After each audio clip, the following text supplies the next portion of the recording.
Welcome to our tutorial series, where we provide you a bit more of our product offerings and show you how easy it is to trade on bit.com. Introducing options trading. Options are a type of financial derivative whose value is derived from other underlying assets such as crypto and stocks.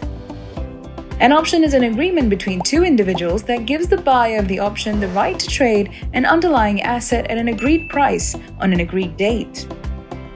The buyer pays the seller a non-refundable premium at the start of the contract and can also choose not to use the option if it's not in their favor. Meanwhile, the seller is required to fulfill the terms of the contract if the buyer exercises their rights. Now, the right to buy is known as a call option, while the right to sell is known as a put option. So let's look at this case study. Let's say the price of Bitcoin in April was $21,000.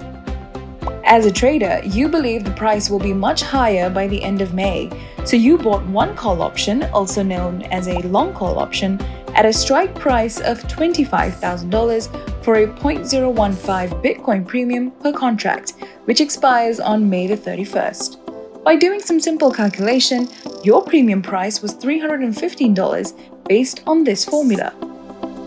Each contract then gives you the right to purchase one Bitcoin at $25,000 per coin. So you can buy one Bitcoin for $25,000 when the contract expires at the end of May. This is how options trading looks like from a buyer's point of view. So upon expiry, the Bitcoin rose to $30,000. You exercised your call option and made a $5,000 profit, which can be calculated like this.